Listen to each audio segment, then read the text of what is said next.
చూడండి bracket 2021 question paper లో first question చూడండి. సబ్ట్రాక్ట్ 57 ఫ్రమ్ 244 నుంచి 57 ని సబ్ట్రాక్ట్ చేయమని చెప్తున్నారు. ఎందుకంటే 2021 పేపర్ కాబట్టి కాస్త మ్యాథ్స్ సింపుల్ గా ఉంటది. సబ్ట్రాక్షన్స్ వస్తాయి మీకు. మరి 244 లో నుంచి 57 తీసేస్తే ఇక్కడ 4 అనేది 7 కంటే చిన్న నెంబర్ కాబట్టి ఏం చేస్తాం, బారోయింగ్ తీసుకుంటాం. ఏమవుతుంది అప్పుడు 14 అవుతుంది. 14 లో 7 పోతే ఇక్కడ 1 ఆల్రెడీ బారో పోయింది కాబట్టి ఇక్కడ ఎంత ఉంటుంది, 3 ఉంటుంది. సో ఇక్కడ 2 నుంచి 1 బారో తీసుకుంటే ఇక్కడ ఎంత ఉంటుంది, 13. 13 లో 5 పోతే 8 అండ్ ఇక్కడ రిమైనింగ్ ఎంత ఉంటుంది, 1. So what is the answer? B 187 is the answer. So మీకు బారోయింగ్స్ అనేటివి తెలియాల్సి ఉంటుంది. ఇప్పుడు ఇంత ఈజీగా వేయకుండా ఏం చేస్తారంటే add A number 257 to get 244 అని చెప్పి అడుగుతారు. అంటే 57కి ఏ నెంబర్ యాడ్ చేస్తే 244 వస్తుంది అని అడుగుతారు. అప్పుడు కూడా ఏం చేయాలంటే మనం 244లో నుంచి 57 తీసేయాలా. తీసేస్తే మిగతా నెంబర్ వస్తుంది. ఇలా సబ్ట్రాక్ట్ అని చెప్పినా అడిగినా మనం చేయాల్సింది బారోయింగే. Which number we have to add to 57 to get 244 అన్నా కూడా ఏం చేయాలంటే 244లో నుంచి 57 సబ్ట్రాక్ట్ చేస్తేనే ఏ నెంబర్ని యాడ్ చేయాలో తెలుస్తుంది. ఓకేనా? క్వశ్చన్ని అలా అడగొచ్చు, ఇలా అడగొచ్చు. అర్థమైందా? ఓకే. సెకండ్ క్వశ్చన్ చూడండి. The number that comes after 72,579 is అని చెప్పి అడిగినారు. ఇక్కడ 72,579 తర్వాత వచ్చే నెంబర్ ఏంటి అని చెప్పి దీని అర్థం. దీని ఇలాగే కాకుండా ద సక్సెసర్ ఆఫ్ 72,579 అని కూడా అడుగుతారు. సక్సెసర్ అంటే అర్థమేమి? ఒక నెంబర్కి వెంటనే తర్వాతనే వచ్చే నెంబర్నే సక్సెసర్ అని చెప్పి అంటారు. అయితే ఇలా అడగొచ్చు, the number that comes after అని చెప్పి, లేదా ద సక్సెసర్ ఆఫ్ 72,579 అని చెప్పి కూడా అడగొచ్చు. సో ఇక్కడ 72,579 తర్వాత వచ్చే నెంబర్ అంటే ఏం చేయాలా, +1 చేయాలా. సో ఏమవుతుంది ఇక్కడ 10, 8, 5, 2, 7. So what is the answer? C 72,580. C is the answer. Okay, ఆ పదం సక్సెసర్ అనే పదం గుర్తుపెట్టుకోండి. ఓకేనా? ఓకే. థర్డ్ క్వశ్చన్ చూడండి. What is the time shown in the clock? ముందుగా మీకు క్లాక్ అంటే తెలుసు కదా, దేన్ని చూపిస్తుంది క్లాక్? టైంని చూపిస్తుంది. క్లాక్ అనేది ఏం చేస్తుంది అంటే టైంని చూపిస్తుంది. ఒక డేలో ఎన్ని అవర్స్ ఉంటాయి టోటల్గా? 24 అవర్స్ అయితే ఉంటాయి. సో ఈ 24 అవర్స్ని ఏం చేసినారంటే 12 అవర్స్గా డివైడ్ చేసినారు. ఓకేనా?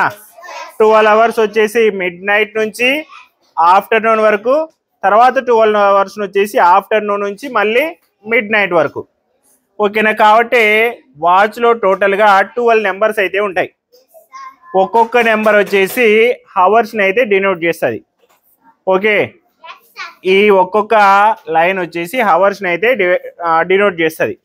దాంతోపాటు ఈ 12 నుంచి 1 మధ్యలో 4 లైన్స్ ఉంటాయి, 1 నుంచి 2 మధ్యలో 4 లైన్స్ ఉంటాయి. అలా ప్రతి నెంబర్ మధ్యలో 4 లైన్స్ అయితే ఉంటాయి. అవి దేన్ని డినోట్ చేస్తాయంటే మినిట్స్ని డినోట్ చేస్తాయి. ఓకేనా? సో ఇక్కడ 12 నుంచి స్టార్ట్ చేస్తే ఒక 4 నెంబర్స్ ఉంటాయి. తర్వాత 1 దగ్గరకు వస్తే 5 మినిట్స్ అయినట్లా. 1 దగ్గర నుంచి మళ్ళీ ఇక్కడ 4 లైన్స్ ఉంటాయి. 2 దగ్గరకు వస్తే 10 మినిట్స్ అయినట్లా. ఇక్కడ 4 లైన్స్ ఉంటాయి. 3 దగ్గరకు వస్తే 15 మినిట్స్ అయినట్లా. ఓకేనా? అట్లా. సో 1 అంటే 5, 2 అంటే 10, 15, 20, 25, 30, 35,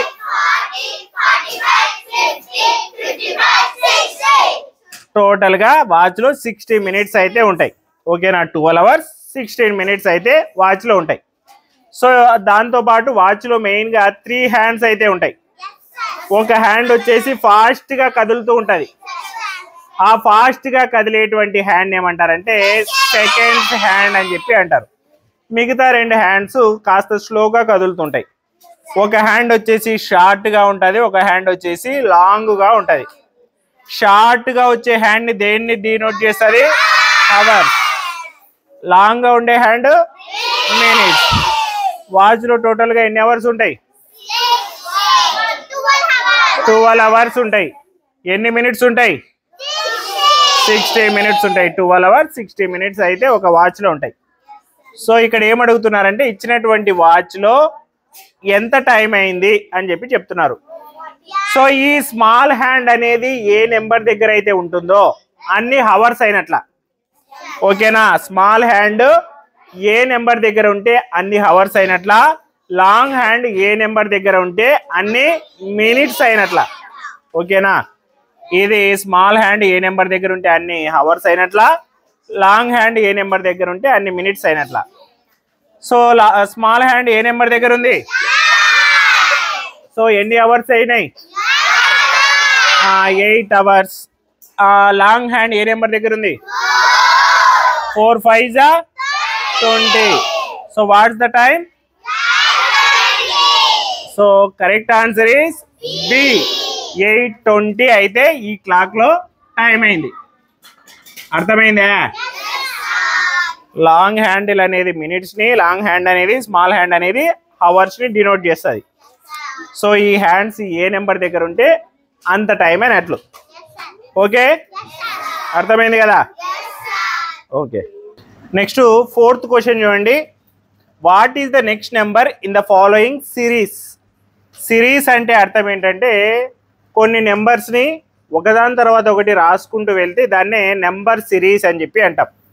ఆ నెంబర్ సిరీస్ అనేది సర్టెన్ వేని ఫాలో అయి ఉంటుంది. అంటే ఒక పద్ధతిగా రాసింటారు, ఎలా పడితే అలా రాస్తే దాన్ని సిరీస్ అన్నారు. ఫర్ ఎగ్జాంపుల్ 1 2 3 4 5 6 అలా రాస్తే ఏమవుతుంది? అక్కడ ఒక్కొక్క నెంబర్ పెరుగుతూ ఉంది. అవునా? 2 4 6 8 10 ఇలా రాస్తే 2 నెంబర్స్ పెరుగుతూ ఉన్నాయి. అవునా? 3 6 9 12 15 ఇలా రాస్తే 3 నెంబర్స్ పెరుగుతున్నాయి. అవునా? సో అలానే ఇచ్చినటువంటి దాంట్లో ఇచ్చినటువంటి నెంబర్ సిరీస్లో నెక్స్ట్ వచ్చే నెంబర్ ఏంటి అని చెప్పి అడుగుతూ ఉన్నారు. ఓకే, ఫస్ట్ నెంబర్ ఏముంది? సెకండ్ నెంబర్ ఏముంది? Third number 24. ఈ సిరీస్ని కనుక మనం బాగా అబ్జర్వ్ చేస్తే ఫస్ట్ నెంబర్కి ఎంత కలిపితే 9 వస్తుంది? 5 + 5 యాడ్ చేస్తే 9 వస్తుంది. 9కి ఎంత యాడ్ చేస్తే 14 వస్తుంది? మరి 5 యాడ్ చేస్తే 14 వస్తుంది. 14కి ఎంత యాడ్ చేస్తే 19 వస్తుంది? 5 యాడ్ చేస్తే 19 వస్తుంది. 19కి ఎంత యాడ్ చేస్తే 24 వస్తుంది? సో ఈ సిరీస్లో ప్రతి నెంబర్కి నెక్స్ట్ నెంబర్ ఎంత యాడ్ చేస్తే వస్తుంది?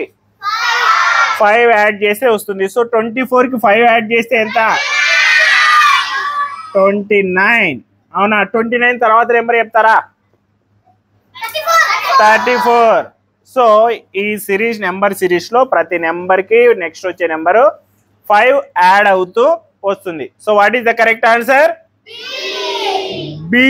29 ఈజ్ ది రైట్ ఆన్సర్. అర్థమైందా? ఓకే, నెక్స్ట్ 5th క్వశ్చన్ చూడండి. The fraction of the shaded part is. ఇక్కడ ఏం చేసినారంటే ఒక పై చార్ట్ అనేది ఇచ్చినారు. ఈ పై చార్ట్ని డివైడ్ చేసినారు కొన్ని పార్ట్స్గా. అయితే డివైడ్ చేయబడినటువంటి ఆ షేడెడ్ పార్ట్ యొక్క ఫ్రాక్షన్ ఎంత అని చెప్పి మన క్వశ్చన్. ఓకేనా? మీరు బాగా గమనిస్తే ఇందులో ఎన్ని పార్ట్స్ ఉన్నాయి? 3 పార్ట్స్ ఉన్నాయి. టోటల్ పార్ట్స్ ఎన్ని? 3. ఎన్ని పార్ట్స్ షేడ్ చేయబడినాయి?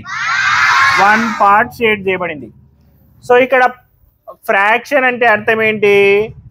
మొత్తంలో ఎంత భాగం అయితే ఉందో దాన్నే ఫ్రాక్షన్ అని చెప్పి అంటాం. ఓకేనా? మొత్తంలో ఉన్నటువంటి భాగాన్ని ఫ్రాక్షన్ అని చెప్పి అంటాం. ఫర్ ఎగ్జాంపుల్ ఒక 1 లీటర్ బాటిల్ ఉంది. 1 లీటర్ బాటిల్లో పావు భాగం మాత్రమే నింపబడింది. 1 లీటర్లో ఎన్ని పావులు ఉంటాయి? 4 ఉంటాయి. అవునా? 4 పావులు కలిపితే 1 లీటర్. సో టోటల్ ఆ 4 పావులో ఎంత బాగా నింపబడి ఉంది 1/4 1/4 అని చెప్పి చెప్తాం. ఎందుకంటే టోటల్ గా ఉన్నటువంటి పార్ట్స్ వచ్చేసి 4 అయితే ఒక భాగం మాత్రమే నీళ్ళు నింపబడి ఉన్నాయి. అట్లనే ఇది కూడా పై చార్ట్. టోటల్ గా ఎన్ని భాగాలు ఉన్నాయి 3 పార్ట్స్ అయితే టోటల్ గా ఉన్నాయి. ఎన్ని పార్ట్స్ షేడ్ చేయబడినాయి 1 పార్ట్ అయితే షేడ్ చేయబడింది. సో దీన్ని ఎలా చెప్పొచ్చు అంటే 3 పార్ట్స్ లో 1 పార్ట్ షేడ్ చేయబడింది. మనం ఏం చేయాలంటే ఇచ్చినటువంటి ఆ ఫిగర్ లో ఎన్ని పార్ట్స్ ఉన్నాయనేది డినామినేటర్ లో రాసుకోవాలి. ఫస్ట్ ఎన్ని పార్ట్స్ షేడ్ చేయబడినాయి అనేది న్యూమరేటర్ లో రాసుకోవాలి. ఓకేనా? షేడెడ్ పార్ట్ వచ్చేసి న్యూమరేటర్, టోటల్ పార్ట్స్ వచ్చేసి డినామినేటర్ లో రాసుకోవాలి. So what is the correct answer? C 1/3 is the correct answer. ఎందుకంటే టోటల్ పార్ట్స్ లో 1 పార్ట్ మాత్రమే షేడ్ చేయబడింది. ఓకే.